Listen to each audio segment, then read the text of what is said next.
você vive inquieto, preocupado, angustiado, pode ser sintoma de ansiedade. Quem vai esclarecer um pouco mais sobre esse assunto para nós é o professor Khalil Doualib. Khalil Doualib é professor titular de psiquiatria da Unisa, presidente do Departamento de Psiquiatria da APM, Associação Paulista de Medicina, e membro do Conselho Estadual de Saúde Mental do Estado de São Paulo. Dr. Khalil, muito obrigado pela sua presença. Obrigado você pelo convite. Vamos começar esclarecendo o que é ansiedade. Ansiedade é um sintoma psíquico caracterizado pelo sofrimento por antecipação. Então, ansiedade é um quadro caracterizado que a pessoa não tem a cabeça que não para, ela sempre está lá na frente, pensando todas as possibilidades do que poderia ocorrer, e isto traz sintomas físicos, repercussões físicas para esta pessoa. Então, este quadro acaba sendo caracterizado pelo sofrimento, porque essa pessoa tem uma cabeça que não para, então ele passa a sofrer com todas as possibilidades do que possa ocorrer, e isto sempre de uma forma em que ele está projetando para o futuro isto. Então, é uma situação de muito sofrimento. E isto traz repercussões orgânicas.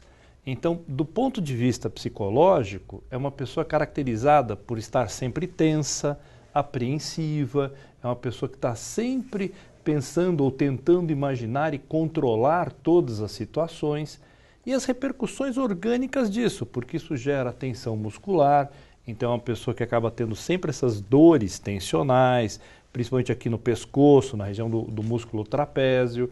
É uma pessoa que pode ter disparos de coração, com taquicardia, tem uma sudorese, geralmente a sensação de sudorese fria, tem as mãos trêmulas, e aí podem ter outros sintomas físicos associados.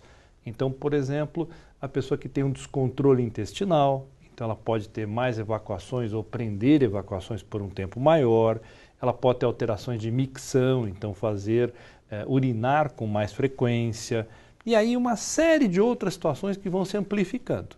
Mas, então, basicamente, é um sofrer por antecipação, sempre a ansiedade é de algo que irá acontecer, está projetado para o futuro, e isso traz repercussões geralmente psíquicas e físicas.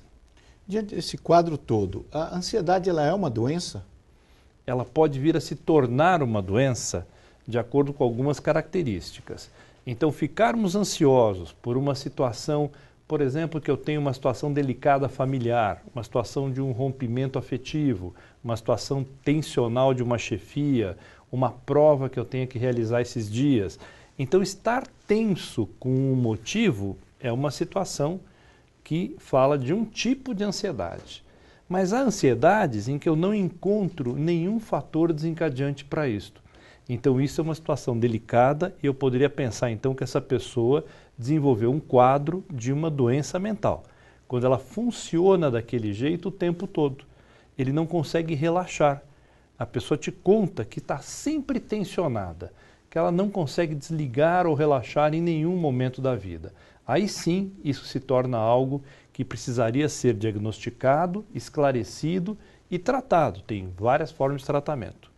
Então, pelo que eu entendi, o ansioso ele está sempre criando um problema que talvez não exista. A gente costuma dizer que essa pessoa vive uma vida que ainda não ocorreu. Ele está antecipando tudo o que possa ocorrer. Então ele vai viajar de avião, ele já sofre a semana toda, o tempo todo, e às vezes no próprio avião ele fica até mais tranquilo.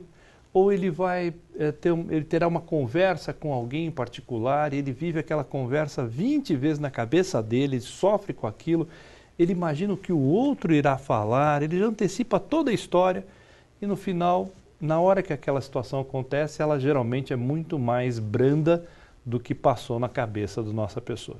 E a ansiedade, ela é aprendida ou tem a ver com herança genética? A gente acredita que tem as duas situações. Então, por um lado, a ansiedade é fruto de uma vulnerabilidade genética. Então, é preciso que essa pessoa tenha familiares de primeiro grau, geralmente, que tenham quadros de ansiedade. E isso a gente encontra muito frequentemente. Nós falamos, então, de uma vulnerabilidade genética. Mas é imperativo que também aconteçam coisas na vida que propiciem isto. Então, ela também é apreendida além disto. Então essa pessoa tem uma compreensão desde pequena de vivência com esses pais, com amigos, com professores, todo o desenvolvimento da personalidade é uma pessoa que vai se tornando muito mais com características de sofrer por antecipação em qualquer pequena situação. Como uma pessoa ansiosa ela lida com as situações à sua volta?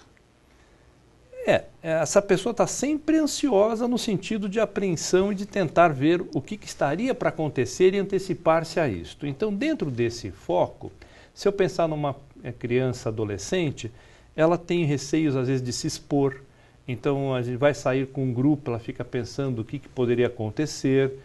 Ela muitas vezes não sai de casa porque ela experimenta a roupa e acha que nenhuma está adequada a ela, por exemplo. Ou ela enxerga uma espinha que ninguém mais viu e aquilo acaba atemorizando tanto a ela que a paralisa, ela não consegue mais fazer algo assim. Então, o adolescente vai aprendendo desde pequeno a não se expor, a ficar com temor da exposição, imaginar tudo que possa acontecer. Então é comum, por exemplo, um adolescente que vai numa festa e que fica muito travado. E a gente até pensa que muitos dos adolescentes que acabam usando álcool em excesso têm, na verdade, um quadro de ansiedade.